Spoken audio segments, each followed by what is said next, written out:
भारत से लंदन गए। वहाँ पर एक क्वेश्चन हॉल में उनका मैजिक शो दिखाने वाले थे और जैसे ही वहाँ पहुँचते गए, पहुँचते पहुँचते उनको थोड़ा सा विलम्ब हो गया। पब्लिक थी, पहुँच जाती है टाइम से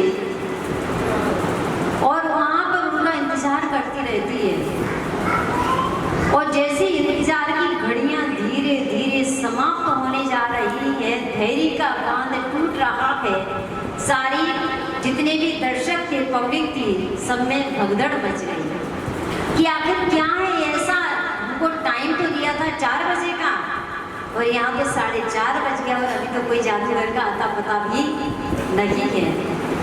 जैसे ही वहाँ पर 4:30 बजे और पीसीआर जी पहुँचे और उसी समय पब्लिक को गुस्सा आया। आप हम लोगों को बेवकूफ़ बनाते हो क्या? आपको पता नहीं है कि आपने हमारे लिए 4 बजे का टाइम दिया था और आप 4:30 बजे और इतने विलंब से पहुँच रहे हो। बोले अरे अपनी अपनी घड़ियों में देखो तो जरा कि कितना बजा हुआ है। तो जितनी भी दीवार पर घड़ियां लगी हुई थी और जितने जिनके हाथों में घड़ियां थी, सबकी घड़ियों में कितना बज रहा था? 4:30 बज रहा। तो बोली अरे क्या है ये सब? बोले ध्यान रखना, ये तो मेरा पहला जादू है। मतलब ये व्यक्ति अपने जादू के माध्यम से कितने लोगों को भी बुद्धू बना सकता, लेकिन हम एक ऐसे जादूगर हैं की वृत्तियां अनेकों प्रकार की हो जाती हैं। गिरगिट का हमने कहीं पढ़ा हुआ था, गिरगिट एक दिन में 7 रंग बदलता है, ऐसा कहीं पढ़ा था। और एक बार हम लोग महाराष्ट्र गए थे, बाबा नगर, बीजानगर और वहीं पर नेमगिरी, चित्तूर, ये सब पास पास में ही है क्षेत्र जितने भी हैं। तो हम लोग जब बाबा नगर पहुंचे थे तो बताते हो प्रतिमा भी दिन में कई रंग बदलती है। सुबह उसका रंग दूसरा होता है, दोपहर में उसका रंग दूसरा होता है और शाम को संधि काल में उसका रंग दूसरा हो जाता है। तो क्या वो भी जादू है क्या? वो जादू नहीं है। प्रतिमा में भी जो रंग बदला जा रहा है वो तो कोई दैवीय शक्ति है, ये ध्यान रखना। लेकिन यहाँ पर जो गिरगिट रंग बदल रहा है, जैसा माहौल होता है वैसे माहौल को देख करके अपना रंग बदल देता है। लेकिन मनुष्य ऐसा है, इसका चित्त और इसकी चित्त की वृत्तियां ये अनेकों रूपों को बदल देती है। प्रत्येक समय हमारे विचारों में परिवर्तन होता रहता है, होता कि नहीं होता? अभी यहाँ पर घर में बहुत सारा कोई नौकर था और उस नौकर के माध्यम से कोई कांच का गिलास था और अचानक फूट गया। उसको डांट लगाई गई सेठ जी के द्वारा। उसी समय बाहर से दरवाजे की खटखट की आवाज आई। दरवाजा खोलने जैसे भेजा, अरे उसके तो मित्र ही आ रहे थे। जितनी नौकर को डांट लगाई जा रही थी, सारा अशांति का माहौल बिल्कुल शांति में बदल गया। ये कहाँ से आया कौन? बोले ये स्वभावगत प्रकृतियां होती है, इसको किसी को सीखने की आवश्यकता नहीं पड़ती है। पहली बात तो अपनी वेश को बना करके रखना है कि हमारी वेश डाउन ना हो जाए, इसलिए ये सब काम उनको करना पड़ता है, वो शौक से नहीं कर रहे हैं। मैं भी सोचती हूँ आप लोग भी प्रतिदिन कितने रूप नहीं बनाते होंगे। कई बार तो हमें लगता है आप लोगों को ऐसा अवसर आता होगा कि सुबह किसी की उठावड़ी में चले गए, दोपहर में किसी की तेरहानी में चले गए और शाम को किसी की रथ जगह में भी चले गए, पार्टी में चले गए। ऐसा आता कि नहीं आता माँ? कई बार ऐसे अवसर आते होंगे। तो सोचो कि आप सुबह किसी की उठावड़ी में गए हो और शाम को पार्टी में गए हो, एक ही वेशभूषा में गए हो कि अलग अलग गए हो? अलग अलग गए ना।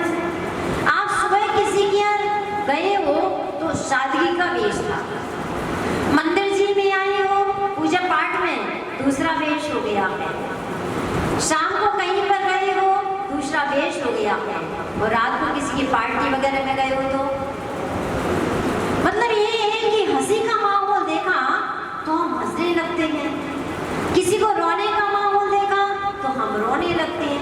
अरे हमें अपने ऊपर तो अपनी जिंदगी कहाँ जी रहे हैं, हम दुनिया को लेकर के चल रहे हैं। इस यही कहलाता है बहुरूपिया का जो रूप है ना, इसी को कहते हैं मायाचारी। मन में कुछ और है, वचनों में कुछ और है और काय से कुछ और है। अपन लोग पढ़ते हैं केवल रवि किरणों की जब पूजन पढ़ते हैं तो उसमें कितना अच्छा लिखा हुआ है, अक्षर का जो छंद आता है, चिंतन कुछ, संभाषण कुछ, क्रिया कुछ की कुछ होती है, स्थिरता निज में तो पाऊं जो अंतर का कालुष होती है। ऐसा बात है कि भगवान हमें स्थिरता कब आए? हम कब तक ये बहुरूपिया का वेश धारण करते रहेंगे? यथार्थ स्वरूप को धारण हम कर ही नहीं पा रहे हैं, स्वभाव में भी नहीं आ रहा है। एक बार ध्येय तो बनाओ उसके लिए कि भगवान हमारा वो अवसर कब आएगा कि हम उस अपनी यथार्थ स्वरूप को प्राप्त करेंगे। मैं हमेशा बोलती हूँ कम से कम अपने को ऐसा तो बनाओ, आप लोगों के लिए अपने को सब लोग एक आरिका के रूप में देखा करो। कितनी सादगी वेश है, कौन सा मेकअप है, कुछ भी नहीं है। आप लोग भी अपने आप को एक बार ध्येय बना के रखो, अपने आप को उन्हीं के रूप में देखा करो। यथार्थ स्वरूप जिसको कहती है कि जैसा बालक होता है मन में भी स्वच्छ होता है, वचनों से भी स्वच्छ होता है और काय से भी स्वच्छ हुआ करता है, निर्विकार हुआ करता है। इसी प्रकार हमारी प्रवृत्ति भी उस बालक के समान होनी चाहिए। बालक को तो पता ही नहीं है कि हमें क्या करना और क्या नहीं करना। माता पिता जैसा उसको सिखा देती है, बच्चा वैसा ही काम करना शुरू कर देता है। बच्चा था, घर पर बहुत सारे लोग आने वाले थे। पिताजी ने बच्चे को सिखा दिया, बेटा कोई भी आए घर पर तो ये कह देना पापा घर पर नहीं है। और जैसे ही पापा से मिलने वाले लोग आ जाते हैं, कहती बेटा पापा कहाँ गए हैं? बोले पापा घर पर नहीं है। बेटा ये बताओ पापा कब तक आएंगे? तो बच्चा क्या बोला, मैं पापा जी से पूछ कर के आता हूँ कि पापा कब तक घर पर आएंगे। ये कहलाता है बच्चों की सरलता। मैंने देखा है बच्चों में जो सरलता होती है, शायद बुजुर्गों में भी वह सरलता प्रकट हो जाती है। जितनी भी हमारे मनों की चित्तवृत्तियां होती है, विकार प्रवृत्तियां होती हैं, ये युवावस्था में और थोड़ा सा और एजेड होने से पहले उस समय रहती है। जब तक हमारी ये सांसारिक कार्यों की जिम्मेदारियां होती हैं, तब तक ये चित्त की वृत्तियां भी प्रत्येक समय बदलती रहती हैं। क्योंकि जितनी पार्टियों को युवावस्था में अटेंड करना होता है, वृद्धावस्था में थोड़े थोड़े दायरे उसके सीमित हो जाते हैं। जब सीमित दायरे हो जाते हैं तो मायाचारी छल कपट भी कम हो जाती है। जो श्रृंगार का शौक होता है युवावस्था में ज्यादा होता है, बचपन में कम होता है और वृद्धावस्था में कम होता है। लेकिन जो युवावस्था में श्रृंगार का ज्यादा शौक होता है, उस समय समझो कि कितनी बार मेकअप को आप परिवर्तित करते रहते हैं। कहीं पर भी जाते हो तो एक पॉकेट वो साथ में ही चलता है मेकअप का, चलता कि नहीं चलता। जहां पर जैसा माहौल दिखा वैसा हमने अपने रूप को परिवर्तित कर दिया। लेकिन आपको ये नहीं पता है कि जितना जितना हम अपनी असलियत को छिपा रहे हैं, जितना जितना हम अपने शरीर के साथ में, अपने परिणामों के साथ में छल कपट कर रहे हैं, मायाचारी कर रहे हैं, समझ लेना उतना उतना हमारे लिए कुरूप नाम कर्म का बंद हो रहा है। ध्यान रखना, शुभ नाम कर्म का बंद होता ही नहीं है, अशुभ नाम कर्म का बंद होता है। क्योंकि हम अपने शरीर को मेकअप से सजा रहे हैं। असलियत जो उसकी ओरिजिनल थी उसको तुमने छिपा लिया, उस प्रकृति को छिपा लिया। दूसरी बात, एक तो कुरूप नाम कर्म का आश्रय हो रहा है। मैं कहती हूँ कहाँ तक छिपाओगे? पूर्व में जो हमने किया था उसका फल तो आज मिला हुआ है और आज हम अपनी प्रकृति को छिपाएंगे।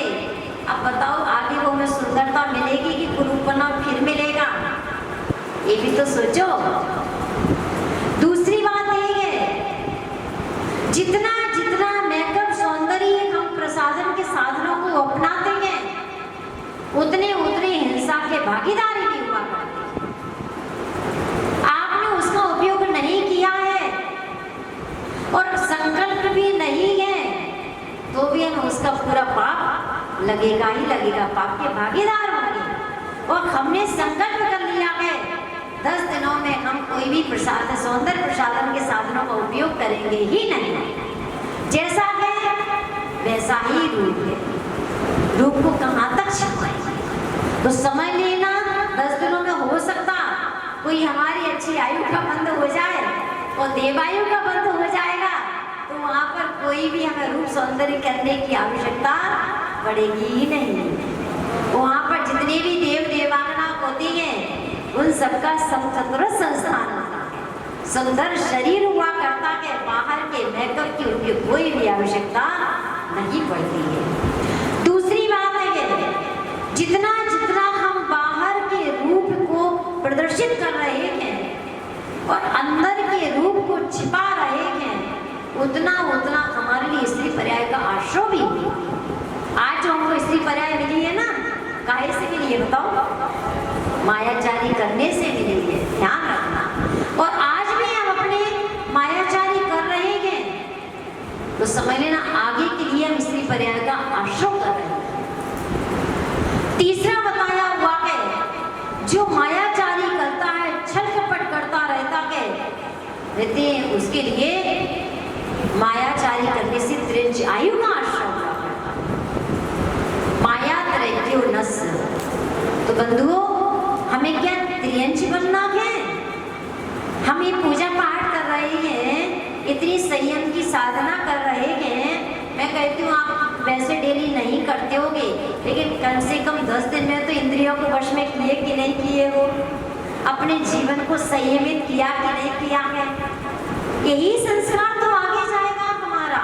तो क्या हम इसलिए कर रहे हैं, ये दशलक्षण पर्व मना रहे हैं कि मरकर के हम हाथी और घोड़ा हो जाएं, कि मरकर के हम नारकी बन जाएं? इस भाव से कर रहे हैं क्या?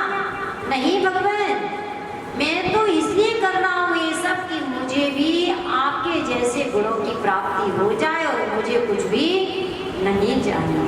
भगवान से क्या मांगती हो प्रतिदिन? वंदे तद्गुण लब्धये। मुझे भगवान और कुछ नहीं चाहिए, मुझे तो बस आपके जैसे गुणों की प्राप्ति हो जाए। हे भगवान आपका रूप तो इतना सुंदर है। अपन लोग कितना अच्छा पढ़ते हैं, भक्तामण जी में पढ़ते हैं, 12 नंबर का छंद पढ़ते हैं। यही शांति राग रुचि भी परमाणु विश्वम निर्मापितस्त्रिभुवे नैकिललाम भूत तावन्त एव खलु ते प्रणवः पृथिव्यां यते समान मकरम नई रूपमस्ति।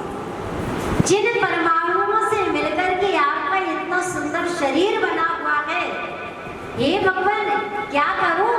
वो परमाणु उतने ही थे और ज्यादा होते तो शायद मेरा शरीर भी आपके जैसा सुंदर बन सकता था, लेकिन वो परमाणु जितने भी थे ना, उधर परमाणुओं से ही शरीर बनता है, तो वो उतने ही सीमित ही थे। तो भगवान का शरीर जो बना हुआ है, इतना सुंदर बना हुआ है, उन्होंने भी तो पूर्व में कोई अच्छा काम किया होगा कि हमारे जैसे बनावटी वेश वाले थे कि अंदर कुछ और बाहर कुछ। ध्यान रखना, जितना जितना हम बाह्य प्रदर्शन के चक्कर में रहते हैं, आत्मा का दर्शन तीन काल में नहीं होने वाला है। और आत्म दर्शन जिसको होता है, बाह्य प्रदर्शन का ख्याल ही नहीं होता है। अंदर किसी की यहाँ दीपक जलता है, वह उसको प्रकाशित कर रहा है, बाहर के अंधकार की उसको चिंता ही नहीं होती है। लेकिन बाहर जिसका दीपक जलता है, अंदर जले या ना जले कोई गारंटी नहीं होती है। बंधुओं हमें अपने अंदर आत्मा में दीपक जलाने का पुरुषार्थ करना है। बाहर के दीपक तो हम कितने जला रहे हैं, ये ध्यान रखो। मत फिसलो यारो ऊपर की सफाई पर, मत फिसलो यारो ऊपर की सफाई पर, और वर्क लगा है गोबर की मिठाई पर। सच है कि नहीं है? बाहर का प्रदर्शन ही ऐसा है जिसको लेकर के हम आकर्षित हो रहे हैं। ये क्षण भर का सौंदर्य है। किसी आप कोठे पर जाकर कभी देखा होगा, सुना है कि रात को जो वेश्या होती है, बड़ा रूप लावण्य होता है, सबको वो सम्मोहित करती है, और वही वेश्या को आप 4 बजे के बाद देखो तो उसका रूप देखा भी नहीं जाएगा। और जितने भी उसको सम्मोहित करने वाले होते हैं, एक रूप लावण्य होता है, कुछ भी नहीं होता है। हम लोगों तो ध्यान रखना, हमें अपनी आत्मा का दर्शन करना है। और जितना जितना ये मायाचारी और छल कपट हम करते रहेंगे, कितना भी पूजा पाठ कर लो, कितना भी हम भक्ति कर लें, कितना भी भगवान का गुणगान गा लें, कितना भी माला जाप कर लें, जब तक मायाचारी अंदर से नहीं गई, 3 काल में भी स्त्री पर्याय छूटने वाली नहीं है। मैं कहती हूँ चलो अच्छा है, आपको स्त्री बनने का ही शौक है, बन जाओ, कोई बात नहीं। तो एक बार भगवान से ही भावना प्रार्थना करो कि भगवान जब मुझे माँ ही बनना है तो तीर्थंकर की माँ बनूं मैं, जब मुझे पिता ही बनना है तो तीर्थंकर का पिता बनूं, जो कुछ बहुओं में ही मोक्ष को जाने वाली है। चलिए स्त्री पर्याय नहीं छूट रही है तो कम से कम मैं तीर्थंकर की मां नहीं बन सकती हूँ तो शलाका पुरुषों की और महापुरुषों की और आरिकाओं की और मुनिराजों की मां तो बन जाऊं। ऐसी संतान को अपने घरों में धारण करूं ताकि मेरा नाम भी रोशन हो। नाम रोशन की चिंता नहीं है, उसके संसर्ग से मेरा भी कल्याण हो जाएगा। बच्चों के माध्यम से माँ बाप का कल्याण होता कि नहीं होता है? बिल्कुल 100% है। यदि बच्चों को आपने संस्कार दे दिया है तो मैं गारंटी से कहती हूँ कि माता पिता को तो समाधि मरण होगा ही होगा। और बच्चों को आपने संस्कारित नहीं किया है और बच्चों से आप समाधि मरण की आस करोगे, पानी पिलाने वाला भी नहीं मिलेगा। समाधि मरण तो बहुत दूर की बात हो गई, डंबुकार मंत्र भी नहीं सुना पाएगा। दूसरा है, यदि आपको नारी बनने की बहुत इच्छा है, स्त्री पर्याय को धारण करने की इच्छा है, मैं कहती हूँ एक बार सौधर्मिंद की शची इंद्राणी तो बन जाऊं। अच्छा है कि नहीं? जब शौक है तो बनी जाओ। सौधर्मिंद के काल में 40 नील शची इंद्राणियां वहां से जीवित होकर के यहाँ आती हैं, पुरुष पर्याय को धारण करके मुनि बन करके और मोक्ष चली जाती है। अब बताओ स्त्री पर्याय को धारण करना अच्छा है कि बुरा है? देव पर्याय तो मिल जाएगी लेकिन उससे ऊपर नहीं जा पाओगे। आप 16वें स्वर्ग तक तो जा सकते हो लेकिन 16वें स्वर्ग से ऊपर नहीं जाओगे, क्योंकि उससे ऊपर कौन जाएगा? निर्ग्रंथ मुद्राधारी, दिगंबर मुद्राधारी, निर्ग्रंथ दिगंबर मुद्राधारी। निर्ग्रंथ के लिए तो ऊपर ऊपर की सीढ़ियां हैं, दिगंबर बना में और निर्ग्रंथ में बहुत अंतर है। दिगंबर तो वो कहलाते हैं कि दिशाएं जिसका अंतर है, मतलब जिन्होंने अपने वस्त्रों का परित्याग कर दिया है, दिगंबर मुद्रा को धारण कर लिया है, वो दिगंबरत्व बना है। लेकिन निर्ग्रंथ वो कहलाता है कि जिसके पास में तीर्थस्मास भी परिग्रह नहीं है। ग्रंथ का अर्थ होता है परिग्रह, अंश मात्र में परिग्रह नहीं है। जिसके पास में यथाचार्य हुआ करता है उसको कहते हैं निर्ग्रंथ। तो ऊपर ऊपर जाओगे वहां पर निर्ग्रंथ ही जाओगे और 9वें क्रमयक तक दिगंबर मुद्रा में ही जाओगे। 16वें स्वर्ग से ऊपर कोई भी वस्त्रधारी प्रवेश नहीं कर सकता। वही भी भले ही हुए अभद्र मुनिराज क्यों ना हो, लेकिन कहाँ तक जा सकते हैं? वे 9वें ग्रह तक जा सकते हो और 31 सागर की आयु का भी भोग कर सकते हैं। तो बंधुओं, हम आपसे बार बार कहते हैं ना तो हमें त्रियंच बनना है और ना है हमें स्त्री बनना है, क्योंकि ये पराधीनता है। और आप लोगों के अनुभव में भी आ रहा है कि कितनी पराधीनता है, स्वतंत्रता से क्या कर पा रहे हो। ध्यान रखना, हम सोचते हैं कि हम दूसरों को ठगते रहते हैं क्योंकि हम नारी हैं, और सब लोगों ने कह दिया है कि स्त्रियों के पास तो स्वभावगत मायाचारी हुआ करती है। यहाँ तक भी कुंदकुंदाचार्य जी ने भी नहीं छोड़ा। वहां पर आचार्य श्री प्रवचन साहब में कहते हैं, बहुत अच्छी गाथा आई हुई है। वहां पर कोई भक्त ने प्रश्न किया हुआ है कि भगवान ये बताओ, तीर्थंकर का तीर्थंकर का स्थान, आसन, विहार, दिव्य ध्वनि किस प्रकार हुआ करती है? तो उन्होंने एक ही दृष्टांत दिया, ठाण निषेच विहारा धर्मो तेसु अणिदयो तेसी अर्घंताड़म काले मायाचारो वेत्तीड़म। दृष्टांत क्या दिया? जिस प्रकार स्त्रियों में मायाचारी स्वभाववत हुआ करती है, उसी प्रकार अरिहंतों का स्थान, आसन, विहार, दिव्य ध्वनि ये स्वभाववत हुआ। भविभागन बस जोगे बसाए, पढ़ते हो ना? सकल की गायक की गति हम पढ़ते हैं। तो वहां पर भव्य जीवों का, जहां पर पुण्य का उदय होता है, केवलियों का विहार वहीं पर हो जाता है। वहीं तीर्थंकरों की दिव्य देशना भी भव्य जीवों के पुण्य के उदय से ही हुआ करती है। लेकिन दृष्टांत क्या दिया है?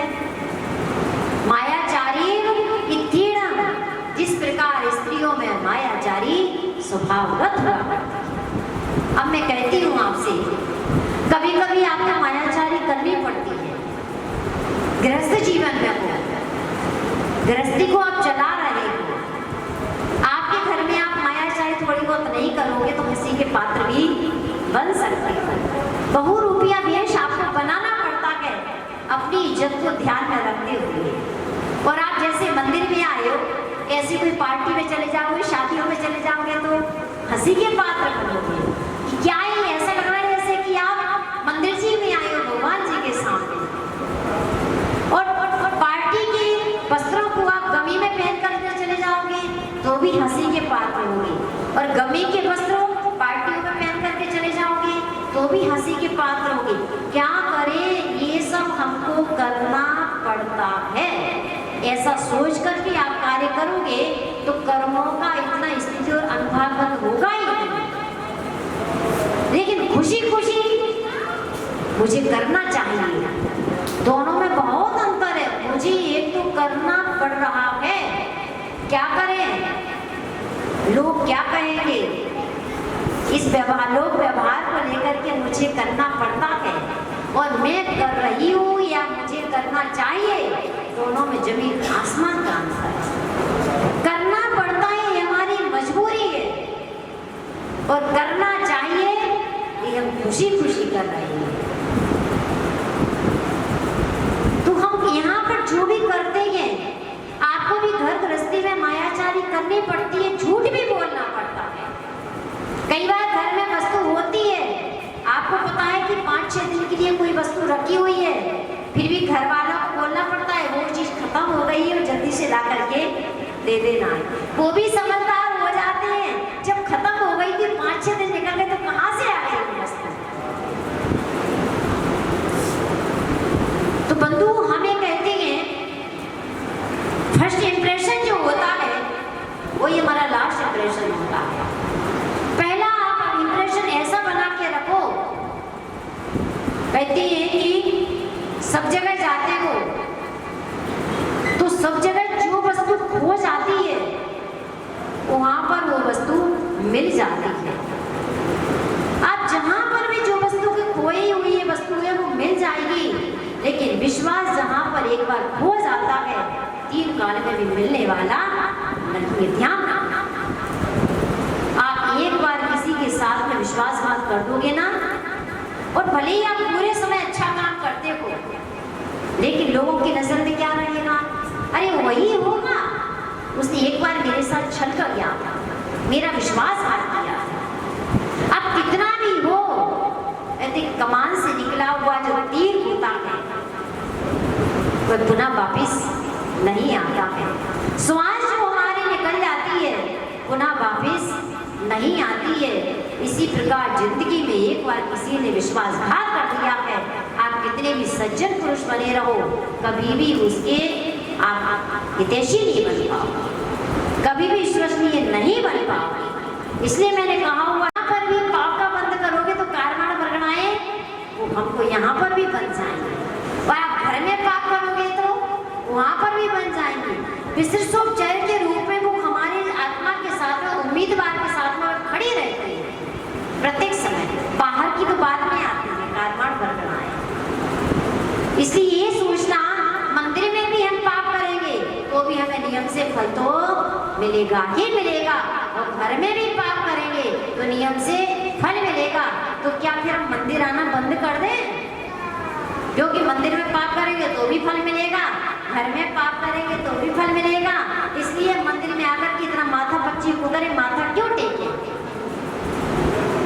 लेकिन मंदिर में आने से पाप करने पर भी सतर्क हो जाओ,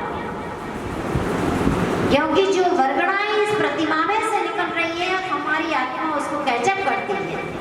जब टच होती है वर्गणाएं तो हमारे जितने पाप के परिणाम होते हैं वह भी हमारे अच्छे कार्यों में बदल जाएगा।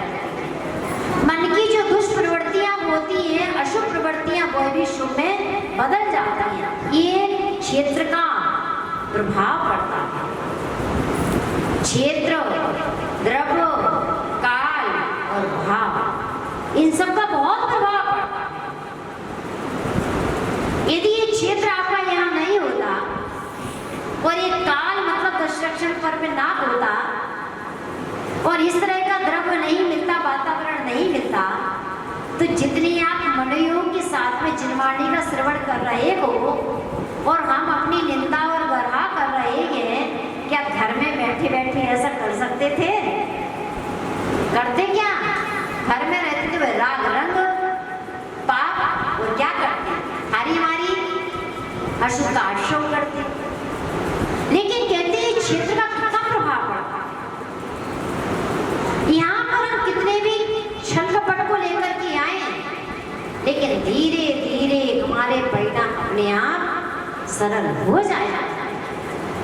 कभी दूसरों के निमित्त से भी हो जाती है और कभी स्वभावगत भी हो जाया करते हैं, क्योंकि कर्म का उदय भी प्रत्येक समय परिवर्तित होता रहता है। एक ही कर्म का उदय एक साथ कभी नहीं रहता है। अभी एक समय में जो कर्म का उदय आया है, दूसरे समय में नियम से परिवर्तित होगा ही होगा। तो हम आपसे कह रहे थे कि धार्मिक कार्यों में भी मायाचारी करेंगे तो भी उसका फल मिलेगा ही मिलेगा, और सत् कार्यों में अच्छे घर में मायाचारी करेंगे पाप के कार्यों में तो भी में उसका फल तो मिलेगा ही मिलेगा। एक मुनिराज थे,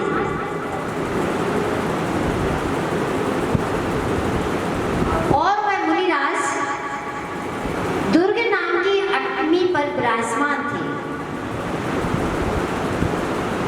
उनका चातुर्मास पूर्ण हो गया। गुणनिधि नाम के मुनिराज थे वह, शायद आप लोगों ने पद्म पुराण में पढ़ा होगा। पद्म पुराण में जब कुलभूषण देशभूषण मुनिराज जी थे, तब वह त्रैलोक मंडन हाथी का पूर्व बता रहे थे। अब याद आ जाएगा आपके लिए। तब उन्होंने बताया कि भगवान पूछा कि भगवान ये बताओ, ये त्रैलोक मंडन हाथी इतना वैभवशाली, ऐरावत जैसा इतना शक्तिशाली, ये कैसे हुआ? अब आ गया समझ में, याद आ जाएगा जिसने पद्म पुराण पढ़ा होगा। तो कुलभूषण देशभूषण केवली थे, उनकी दिव्य देशना करी कि देखो जो तुम्हारे लिए हाथी की पर्याय में लग रहा है, ये वर्तमान पर्याय में हाथी है। और आपको पता होना चाहिए, माया करे क्यों न सो, मायाचारी करने से त्रेच आयु का आश्रय होता है। ये हमें भी गांठ बांध करके रखना कि जितना जितना हम छल कपट करेंगे उतना उतना त्रेच आयु का आश्रय तो होगा ही होगा। तब उन्होंने बताया कि पूर्व में एक दुर्ग नाम की गिरी थी, पर्वत था, और वहां पर एक गुणनिधि नाम के रिद्धिधारी मुनिराज विराजमान थे, और चातुर्मास के वो उपवास करने वाले थे। और जैसा उनका चातुर्मास का उपवास संपन्न होता है और वहां से विहार करके वह आगे चले जाते हैं, और वहां पर दूसरे मृदुमती नाम के मुनिराज आ जाते हैं, और पास में एक आलोकपुर नाम की कोई नगर था। और जैसे वह मुनिराज आहार के लिए जाते हैं, जो नगर के नर नारी थे उन्होंने समझा ये तो वही मुनिराज है जिन्होंने चातुर्मास का उपवास किया हुआ था। बड़ी श्रद्धा भक्ति के साथ में लोगों ने उनका प्रोत्साहन किया, और वो मृदुमती मुनिराज समझ रहे थे ये श्रद्धा भक्ति जो प्रदर्शित हो रही है मेरे लिए नहीं है, ये तो उन मुनिराज के लिए थी।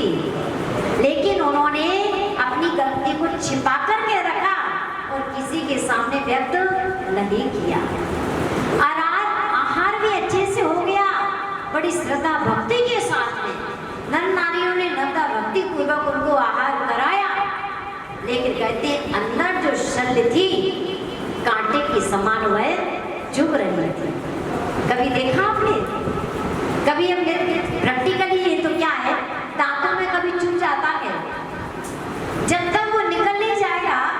अब सामायिक में बैठेंगे तो बार बार जीवा कहाँ जाएगी? स्वाध्याय में बैठी है, पूजन में बैठी है, मंदिर में हो, घर में हो, जीवा बार बार कहाँ जाएगी? जहाँ पर दांतों में कुछ चिपा हुआ है, जब तक वो निकल नहीं जाएगा तब तक हमको शांति नहीं मिलती है।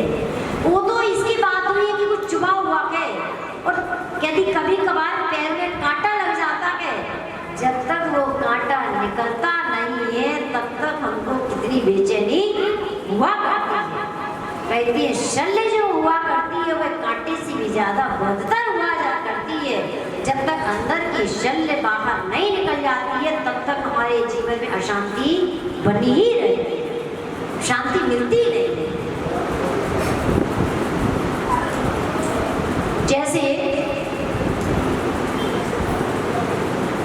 एक लेडीजों की आदत होती है, हालांकि लेडीज आप भी हो, लेडीज मैं हूं, लेकिन क्वालिटी में अंतर हुआ करता है।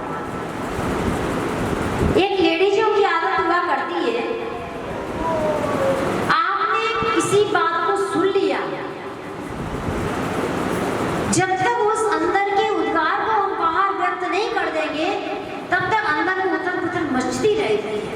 ऐसा लगता है मैं अपने अंदर की बात किसको कह दूं, किसको कह दूं, क्योंकि सुना हुआ था ना। जब तक वो उसको बेचैनी बनी रहेगी, भली वो दीवार को जाकर के क्यों ना कहेंगे। कहती है सारे चैनल है ना, इस चैनल के सामने सब फीके हैं। किसी को रात को, किसी को सुबह प्रचार करना हो कोई बात का, बात रात को एक किसी से कह दो कि देखो मैं अपना समझ करके तुमसे बात कह रही हूँ, ध्यान रखना ये बात तुम कभी किसी से मत कहना। सुबह क्या होगा न्यूज़पेपर में तो बाद में आएगा, लेकिन कानों कान सुबह होते होते सबके पास वो है विचार पहुंच जाएगा। जब तक वो व्यक्त नहीं कर देती है तब तक उसके अंदर वो शल्य मची रहती है, और शल्य क्या होती है? कांटे की तरह चलती रहती है, मन को हमारा उद्वेलित करती रहती है, शांत करती रहती है। इसी प्रकार वो मुनिराज थे, और मुनिराज के अंदर अंदर अंदर शल्य बैठी हुई थी। उस समय उन्होंने त्याग तपस्या तो बहुत किया हुआ था, लेकिन उस त्याग तपस्या का फल तो मिला। कोई भी देखो हम अच्छा काम करेंगे ना उसका भी फल मिलेगा, बुरा काम करेंगे उसका भी फल नियम से मिलेगा। कोई भी हम कर्म करते हैं, चाहे वह शुभ हो चाहे अशुभ हो, वह व्यर्थ में कभी भी नहीं जाता है। ये ध्यान रखना, पढ़ो जैसी बात करती है, ध्यान रखना। चिंतन अपने आप मिलता है, वक्ता का चिंतन श्रोता पर डिपेंड करता है, ये ध्यान रखना। ये हर जगह ही नहीं करते हैं चिंतन, डायरी में कुछ और लिखा है, ये सब बच्चों की बातें लिखी है, लेकिन इससे का कोई प्रयोजन नहीं है।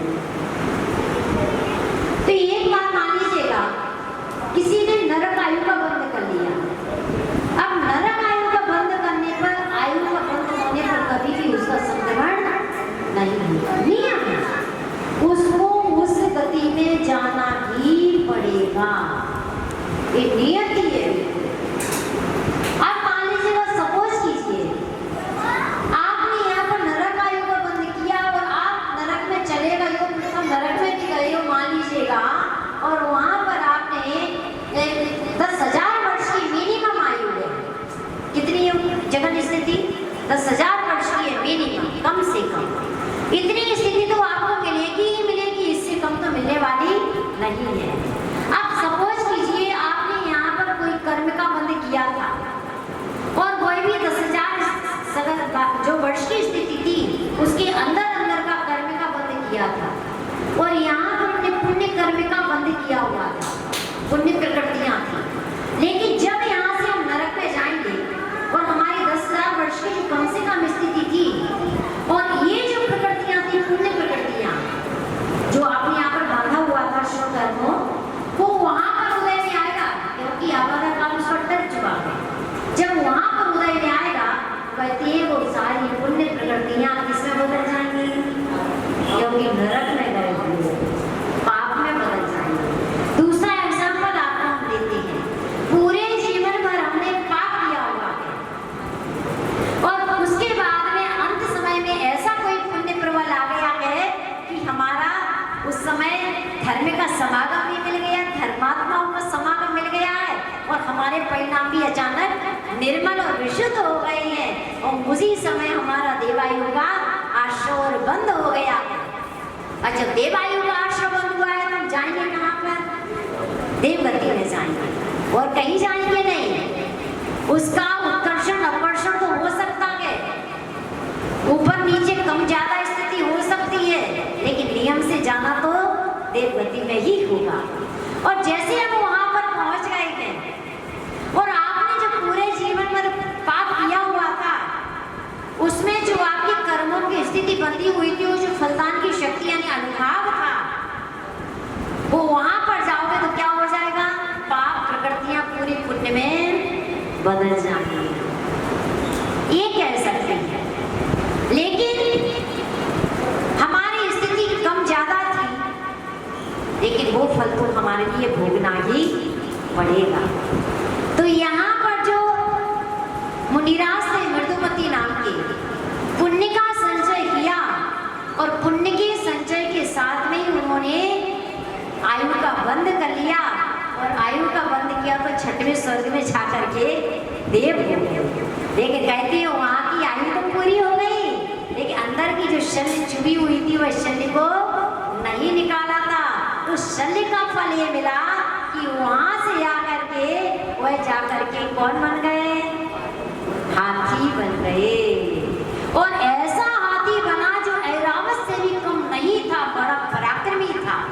कहते ऐसा हाथी जो किसी को भी कोई भी उसको वश में नहीं कर पा रहा। उसका नाम रावण ने क्या रखा था? त्रैलोक्य मंडल रखा। और मैंने सुना है उसी हाथी को वश में करने के लिए शायद रावण भी सम्य शिखर जी के पास में से ही निकला था, ऐसा कभी सुनने में आया है। सम्य शिखर जी के पास से ही निकला था, ऐसा कभी सुनने में आया, कन्फर्म नहीं है पूरा।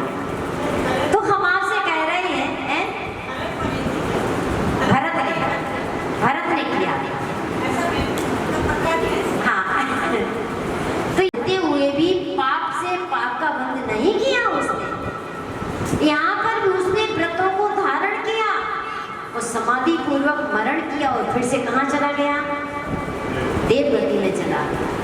इसलिए पूरे जीवन भर में हमने जो पाप किए हुए हैं, पुण्य किए हुए हैं, आप बार बार उसको सोचो मत। अब हमें वर्तमान में क्या करना है उसकी चिंता करो, क्योंकि जो हो गया है व्यतीत वह है अतीत, जो है विद्यमान वह है वर्तमान, और जो आगे जो है हमारी स्मृतियाँ आगे आने वाली हैं उसकी चिंता हमको करनी ही नहीं है। तो बंधुओं, हम आपसे बार बार कह रहे हैं जो मायाचारी है थोड़ा थोड़ा उसको कम करने का पुरुषार्थ करो। कुछ लोगों को मैंने देखा है ऐसी मायाशाली भरी हुई होती है, आपको लगेगा बाहर से ना कि बड़ा हमारा हितैषी है, और हम इतने सरल स्वभावी होते हैं कि उसको पूछता जाता है और हम अपनी सारी मन की बातों को व्यक्त करते जाते हैं। लेकिन ये नहीं पता है कि उसके मोह में राम है और बगल में छुरी है। आस्तीन का सांप है वह कुछ भी नहीं है। और बंधुओं, वो हमसे सारा भेद ले लेता है और भेद लेकर के ऐसे व्यक्त कर देता है कि आपके लिए लज्जित होना ही पड़ता है और कुछ भी नहीं दिखता है। ऐसे लोग भी हमने देखे हुए हैं। इसलिए हम आपसे सोच समझ कर के कह रहे हैं कि मायाचारी हमको करना ही नहीं है। अंगारे को जरा हाथ पर कर रख करके उसकी तासीर तो बता दे। कोई अंगारे को हाथ पर रखेगा, पहले कौन चलेगा? जो अंगारे को हाथ पर रखेगा वही जलेगा, दूसरा जले या ना जले। दूसरों को हम ठगने की कोशिश करते हैं, लेकिन पहले कौन ठगा जा रहा है? स्वयं ठगे जाओगे। तो जितनी जितनी छल कपट हमारे अंदर होगा, जितनी जितनी मायाचारी होगी, तो बंधु हम सीधे रास्ते पर भी टेढ़े ही चलेंगे। और जिसका सरल स्वभाव होता है टेढ़े मेढ़े रास्तों पर भी अपना सीधा बना रास्ता वह तय कर लेता है। ये ध्यान रखना। एक मायाचारी होती है बेड़ो फूलो। बेड़ो फूलो समझे? जो बांस होता है, बांस की जड़ होती है, बांस की जड़ देखिए, बताते हैं सबसे ज्यादा घुमावदार हुआ करती है। उससे बताया है बेड़े मूलो रभय सिंह को। रभय सिंह को मतलब जो भेड़ होती है, उसके भेड़ की जो सींग होती है वह घुमावदार हुआ करती है, उससे कम होती है। गोमूत्र, जब गौ मूत्र करती है, लघुशंका करती तो घुमावदार होती है उसकी मतलब स्वभाव ही उस तरह का है उसका। चौथा बताया है कोरपई, जो खुरपा होता है ना, फावड़ा, मतलब जहां पर वो झुकाओ, ज्यादा नहीं झुकाना पड़ता उसको। खुरपा जो होता है, फावड़ा जो होता है, सरस सीधा सा होता है। तो यहाँ पर कह रहे हैं कि जो अनंतानुबंधी मिथ्या दृष्टि होती है चीज, उसकी मायाचारी ऐसी होती है कि रोम रोम में भरी रहती है, पता ही नहीं चलता है। रावण ने भी मायाचारी की थी। कब की थी? जब सीता का अपहरण किया हुआ था। रामचंद्र ने भी मायाचारी की थी। कब की थी? जब गर्भावस्था में सीता थी और उसके लिए छल से जंगल में छुड़वा दिया था तीर्थ यात्रा के बहाने। की थी कि नहीं की थी? लेकिन रावण की मायाचारी और राम की मायाचारी में जमीन आसमान का अंतर है। रावण ने मायाचारी की थी अपने दूसरों के शील को हरने के लिए, अपनी विषय वासनाओं की पूर्ति के लिए। हालांकि नियम था, नियम में बंधे के कारण उतना पाप का संचय वह नहीं कर पाया था, लेकिन छल कपट तो किया हुआ था। और यहाँ पर रामचंद्र जी ने मायाचारी की थी, वह मर्यादा पुरुषोत्तम थे कि हमारे राज्य में इस कुल के ऊपर कोई कलंक ना लग जाए, इसलिए करनी पड़ी थी, उन्होंने शौक से नहीं किया। दोनों की मायाचारी में बहुत अंतर था। और एक मायाचारी की थी वहां पर मृदुमती मुनिराज ने। उन्होंने बाहर की प्रसन्नता के लिए, अपनी लोक सम्मान पूजा के लिए, कि हमारे सम्मान में, हमारे पूजा में कोई अंतर ना आ जाए। तीनों की क्वालिटी में अंतर है कि नहीं है? तीनों को फल मिला है। रामचंद्र जी तो ऐसे थे, मायाचारी तो की थी, कर्म का बंध भी किया था, लेकिन कहते हैं फल तो मिला होगा, वो अपने को नहीं पता है, लेकिन उसी भव से मोक्ष चले गए। और रावण का जीव अभी बहुत सारे दुखों का वेदन करने वाला है और कर भी रहा है वर्तमान में, और आगे कभी भविष्य में बनेंगे। अभी कुछ नहीं पता है कितना टाइम लगेगा, बनेंगे, लेकिन वर्तमान पर्याय का वेदन तो उनको हो ही रहा है। दूसरा है मृदुमती मुनिराज, वही भी मायाचारी तो किए हुए के, और उन्होंने अपने पापों को भी धीरे धीरे क्षय करने का पुरुषार्थ किया हुआ है, और व्रती बनकर के समाधि पूर्वक वर्ण किया है, वह भी कुछ भवों में मोक्ष जाने वाला है। आप ध्यान रखना, शास्त्रों में जितने भी नाम आते हैं, चाहे पुण्य पुरुषों के नाम आए, चाहे पाप में प्रसिद्ध पुरुषों के नाम आए, किसी का भी नाम आता है, वह नियम से मोक्षगामी तो है ही है। चाहे वह धनश्री हो, चाहे वह शमशूर नवनीत हो, चाहे वह तापस हो, चाहे वह कोतवाल हो, और चाहे वह हेमपाल चांडाल हो, कोई भी हो, नियम से वह किसी ना किसी भाव में मोक्ष जाने वाला तो है ही है, क्योंकि शास्त्र में हर किसी का नाम नहीं आता है। तो कम से कम वो अपने आप को सौभाग्यशाली तो समझे जिसका शास्त्र में नाम आया हुआ है और भगवान की दिव्य ध्वनि में उसका नाम निकला हुआ है। ये ध्यान रखना बंधुओं, अपने को छल कपट नहीं करना है। कम से कम आप छल कपट करो तो खुरपे के समान तो करो, लेकिन जिसकी जो भूमिका होगी, भूमिका के अनुसार क्रियाएं तो होगी ही होगी। मिथ्या दृष्टि जो होगा, दीर्घ संसारी जो होगा, उसकी क्रियाएं वैसी हुआ करती हैं, और जो निकट भग हुआ करता है उसकी क्रियाएं वैसी ही हुआ करती हैं। आप किसी को भी बोलो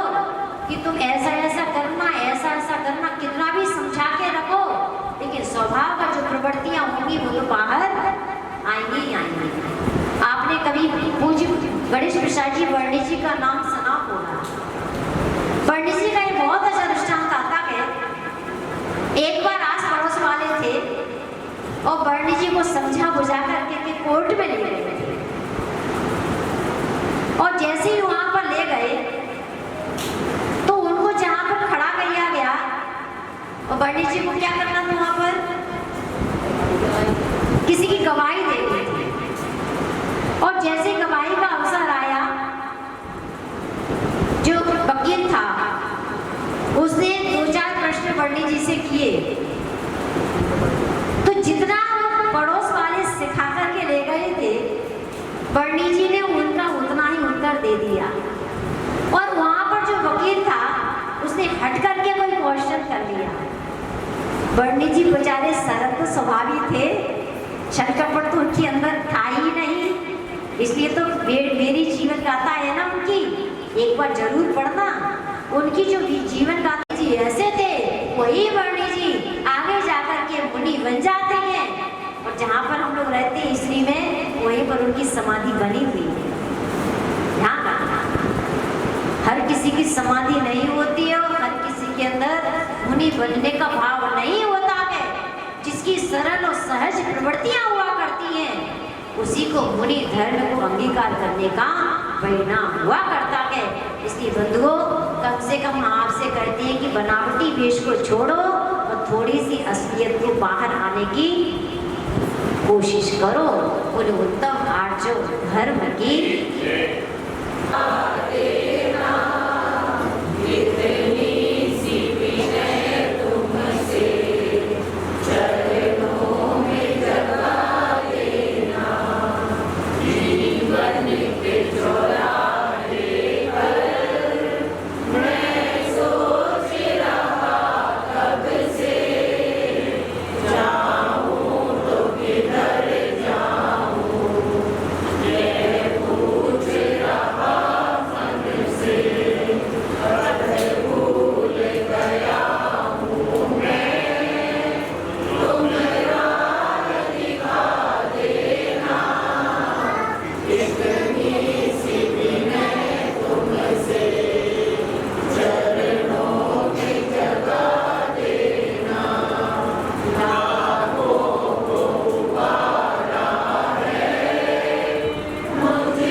समय के लिए वह रात को नहीं खाएंगे।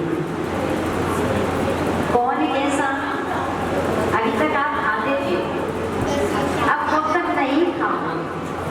बच्चों में भी, बड़ों में भी बहुत अच्छा, सबको प्राइज मिलेगी। देखो, ये प्राइज का पर्पज यही है, हमें आपको नियम और संयम में बांध करके रखना है, वरना मंदिर आते और चले जाते हो। बहुत अच्छा, खड़े हो जाना। हाँ, अभी आप रात को खाते हो, अभी नहीं, मतलब 10 सेकंड से पहले। कब तक नहीं खाओगे? पूरा भात तो हुआ जा रहा है। इसके बाद 1 महीना और देख लो, देखो कोशिश करो तो प्राइस मिलेगी। 1 महीने का छोड़ोगे, फिर आपको लगेगा अरे शरीर से तो फिटनेस लग रहा है, बिल्कुल सही है, चल 1 महीने को और छोड़ देते, 1 महीने को और छोड़ देते, ऐसा हो जाएगा। 1 महीने का और छोड़ सकते हैं, 1 महीने और छोड़ दोगे, बहुत अच्छा, बातों का मेल निकल जाएगा, बहुत अच्छा। थोड़ा थोड़ा थोड़ा चेतन आइए पधारिए, जोरदार ताली हमारे संयमी के लिए, बहुत अच्छा। उसके बाद में 1 महीना और बढ़ा, जैसे आपका अक्टूबर निकल जाएगा, अक्टूबर के बाद में नवंबर हो है, ठीक है, बहुत अच्छा। कोशिश करना, फिर आगे ऐसा नहीं कि नवंबर में हमारा, हाँ, आगे भी धीरे धीरे बढ़ने की कोशिश करना, ठीक है। चलिए, थोड़ा थोड़ा थोड़ा चेतन, थोड़ा थोड़ा थोड़ा चेतन मुक्तिपुरी को दौड़ा, थोड़ा थोड़ा थोड़ा चेतन मुक्तिपुरी को दौड़ा, आइए पधारिए, जय जिनेंद्र बोलिए, आइए पधारिए। इन्होंने नवंबर तक के लिए रात्रि भोजन का त्याग किया होगा। उस समय भी काश इनका आयु का बंद हो जाए तो नियम से देव आयु का ही बंद होगा। ये ध्यान रखना, नियम लेने का ये फायदा है, देव आयु की चाहे नहीं है, लेकिन ये संस्कार इनको आगे लेकर के जाए, बहुत अच्छा। और कोई है, हम भूखे रह जाएंगे लेकिन 8 बजे के बाद नहीं खाएंगे, वो भी संकल्प है, ध्यान रखना। कोशिश करना, देखो अभी तक हम परमेश्वर पर्व मनाते आ रहे हैं, लेकिन जब तक हमारे जीवन में परिवर्तन नहीं होगा, नहीं खाएंगे बच्चे।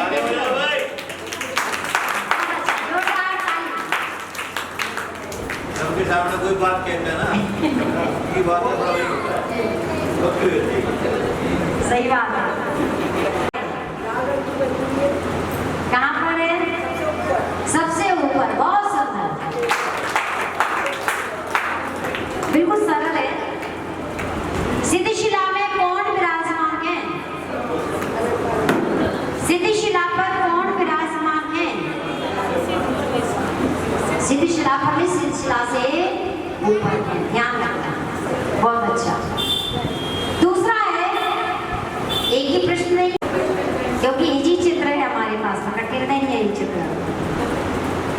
इसमें आपको बताना है कि हम लोग कहाँ पर रहते हैं, बहुत अच्छा, जोरदार ताली, आइए पधारिए, जय जिनेंद्र बोलिए, आइए पधारिए,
कौन सी जीव कहाँ पर। 1 2 3 4 5 6 7 8 9 10 बस। वो यार जिसको अभी तक प्राइज नहीं मिली परसों, आपको मिली थी और आपको मिली थी। आपने भी बोलो। इसमें ना 2 जीव है, जैसे वनस्पति जीव एक इंद्रिय जीव है और जल जो है वो भी एक इंद्रिय जीव में आता है। एक इंद्रिय में भी कौन सा है? जल और वनस्पति। हाँ, तो वनस्पति में कौन सा जीव है? 5 स्थावर होते हैं ना। हाँ ये स्थावर। हाँ, आपका बिल्कुल करीब पहुंच चुके होगा। वनस्पति है वो भी ठीक है और जल है वो भी ठीक है। अब इतना बोलना है आपको, ये वनस्पति का एक है और ये हमारा जल का है। बहुत अच्छा। आइए पधारिए, आइए पधारिए, जोरदार ताली।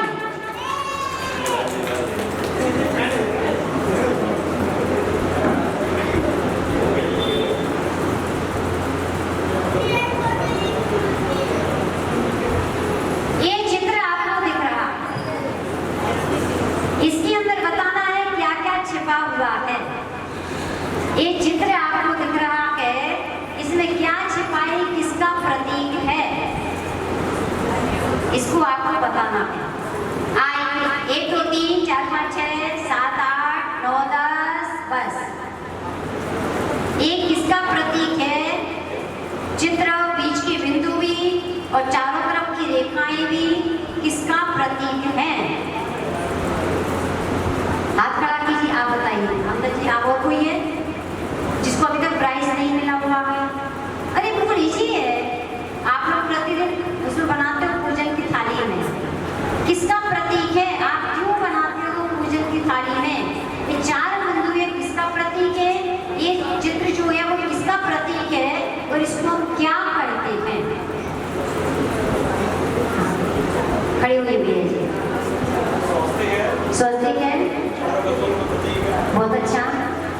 तो 4 बिंदु, ये 4 बिंदु जो है, 4 बिंदु का नहीं पता? चलो बहुत अच्छा है। हाँ आप लोग 4 बिंदु 4 अवयव है, प्रतिमान को परिणामी परिणामी प्रवाही 4 लाइनें घटिया हैं। हाँ, और मंगल थे स्वस्तिक हमारा मंगल का प्रतीक है, बहुत अच्छा। कल्याण का प्रतीक है, ये स्वस्तिक है और 4 गति की 4 रेखाएं हैं। देखो हम इसको आपको और क्लियर कर देते हैं। जो आपको ये रेखा दिख रही है बीच वाली, ये नीचे की रेखा ये वाली है ना, ये अधोगति से ऊर्ध्व गति में जाने वाली रेखा है। ये जो रेखाएं दिख रही है ये जन्म और मरण की रेखाएं हैं और ये वाली रेखाएं चारों गतियों की रेखाएं प्रतीक है, ठीक है। और 4 बिंदु हैं, आपने आपका चिंतन रहा है 4 अनियोग के प्रतीक हैं। लेकिन सच पूछा जाए, चलो कोई बात नहीं, 4 आराधनाओं के प्रतीक हैं। 4 आराधनाओं को जो चिंतन करता है वही रत्नत्रय को प्राप्त करता है। बहुत अच्छा। आइए पधारिए,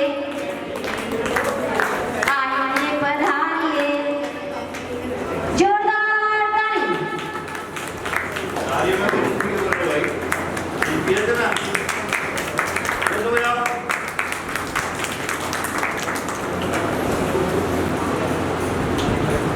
ये क्या है?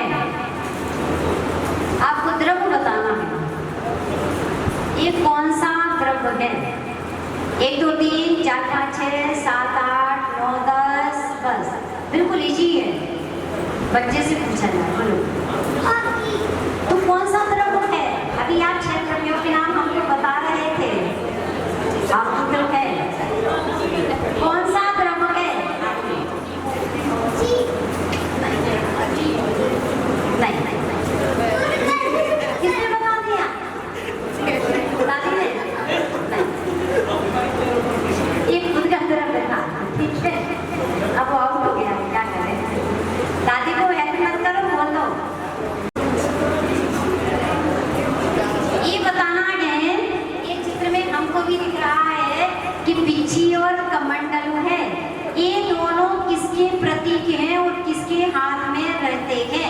1 2 3 4 5 6 7 8 9 10 बस बच्चा बोलो। कमंडल और कभी कभी महाराज जी के हाथों में रहते हैं। तो किसका प्रतीक है? बच्चों को मत बताओ। किसका प्रतीक है? पिच्ची और कमंडलू किसका प्रतीक है? रहता तो मुनिराज के हाथ में है पिच्ची और कमंडलू, लेकिन क्यों रहता है और किसका प्रतीक है? 1 2 3 4 5 6 7 8 9 10 बस आप भगवान की है किसका? साधुओं के पास तो रहता है। किसी को योग दर्शाते हैं और कमंडल बहुत अच्छा। शुचि ज्ञान संयम उपकरण लकी के दरे लकी के करे। ये जो कमंडल है ना, इस शुचि का प्रतिनिधित्व शुद्धता के लिए होता है और पिच्ची होती है जीवों की रक्षा यानी संयम का उपकरण है। बहुत अच्छा, जोरदार ताली। आइए पधारिए, आइए पधारिए।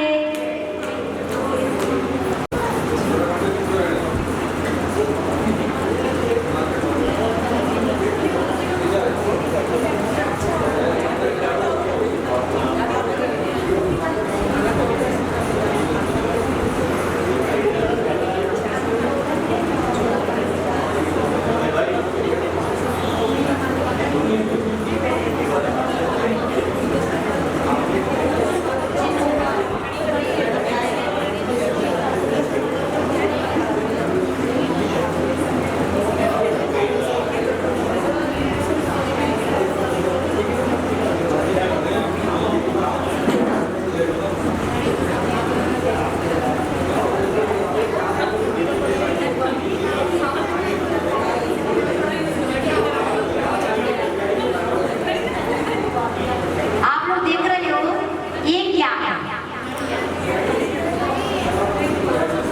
और कौन सा द्रव्य है?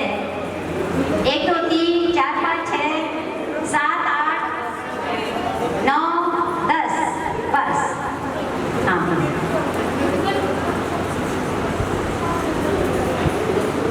ये क्या संबोधित हमको कर रहा है? किसका प्रतीक है?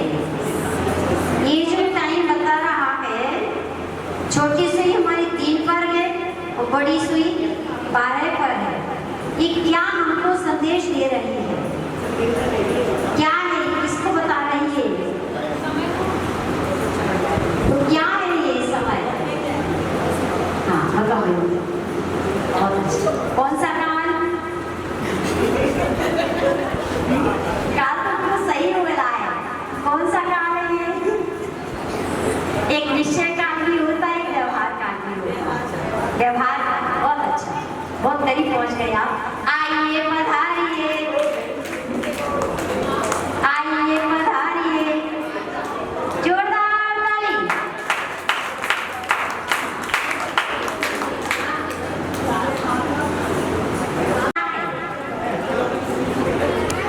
ये क्या है? सबको दिख रहा है कि घंटा, ठीक है ना? अच्छा, अब आपको बताना है ये जो घंटा है ये किसका प्रतीक है? 1 2 3 4 5 6 7 8 9 10 बस। सुबह सुबह रोज हम करवा रहे हैं 2 दिन से। भजन की पंक्तियां भी बोलते हैं और तालियां भी बजवाते हैं और इसका मंत्र भी बोलते हैं। बोलते कि नहीं बोलते? सुबह क्या है? किसका प्रतीक है? 1 2 3 4 5 6 7 8 9 10 बस करो।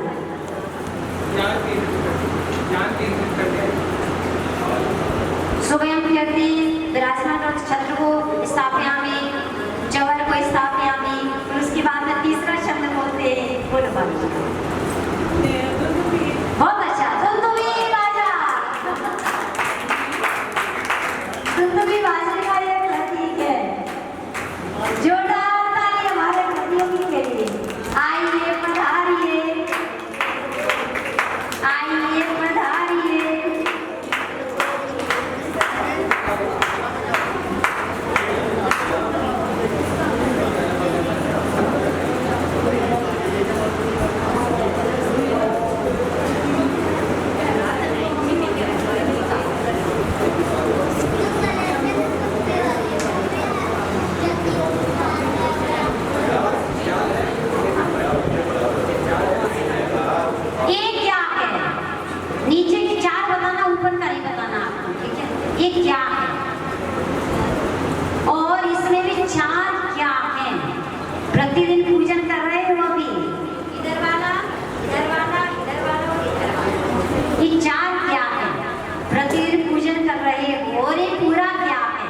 1 2 3 4 5 6 7 8 9 10 बस 3 दिन हो गए आज हमको पूजन करते करते।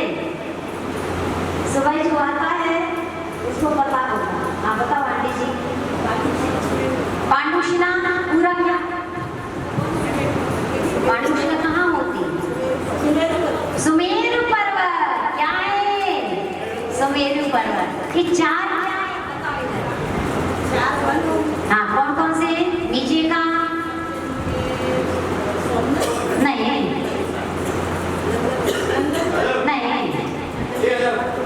सबसे नीचे, सबसे नीचे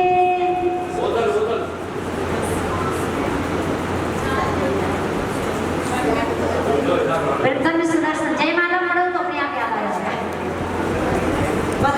भद्रशाल। पहला वन कौन सा है? भद्रशाल वन।